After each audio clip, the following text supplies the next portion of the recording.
On va voir un exercice qui consiste à placer des points à partir d'égalités de vecteurs.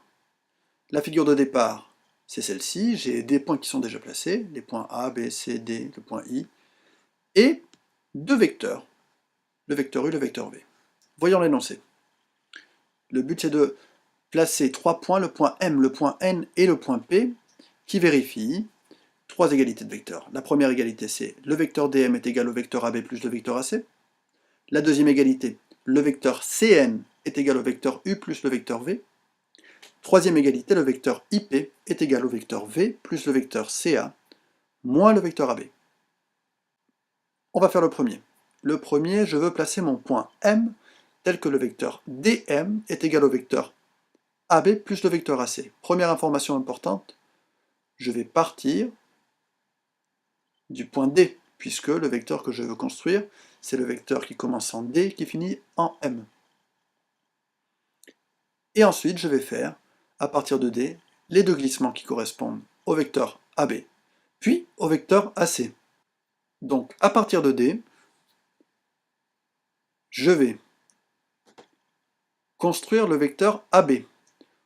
Pour le faire, on peut s'aider des carreaux. Le vecteur AB, c'est 2 vers la droite, 2 vers le haut. Donc je fais la même chose en partant de D. 2 vers la droite, 2 vers le haut. Voilà. Et ensuite, quand je suis ici, après la première étape, je vais faire le glissement AC, de A vers C. Si on compte les carreaux, c'est 3 vers la droite, 2 vers le bas. Je vais le faire à partir du point où je m'étais arrêté. Comme j'ai plus rien à faire, j'ai fini, je suis en mon point final qui s'appelle le point M. Le vecteur DM est bien d'abord le glissement rouge de A vers B, puis ensuite le glissement vert de A vers C. Plaçons notre deuxième point avec le même principe. Le point N, c'est le point tel que le vecteur Cn soit égal au vecteur U plus le vecteur V. Je pars de C et je vais d'abord faire mon glissement qui correspond au vecteur U, c'est-à-dire 2 vers la droite et 1 vers le haut. Je le fais en partant de C. 2 vers la droite, 1 vers le haut. Et ensuite, comme j'additionne le glissement qui correspond au vecteur V, ben, là où je me suis arrêté, je fais 1 vers la droite et 2 vers le bas.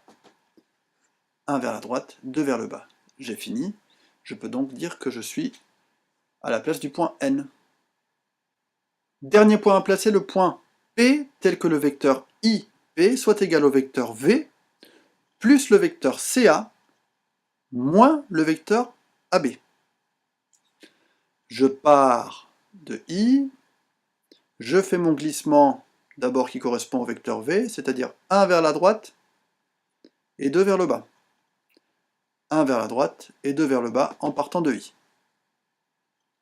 Ensuite, je vais faire le glissement qui correspond au vecteur CA. C'est pas le même que tout à l'heure, puisque là, c'est le vecteur qui correspond à aller de C jusqu'à A, c'est-à-dire 3 vers la gauche et 2 vers le haut. Je le fais à partir de ce point-là où je me suis arrêté. 3 vers la gauche, 2 vers le haut. Dernier mouvement à faire, je dois faire moins le vecteur AB. Moins le vecteur AB. Mais si AB, c'est aller de A vers B, moins le vecteur AB, c'est aller de B vers A. Important, moins le vecteur AB, c'est ce vecteur-là, c'est le vecteur de B vers A. Moins le vecteur AB, c'est 2 vers la gauche et 2 vers le bas. Je le fais à partir de ce point-là. J'arrive en mon point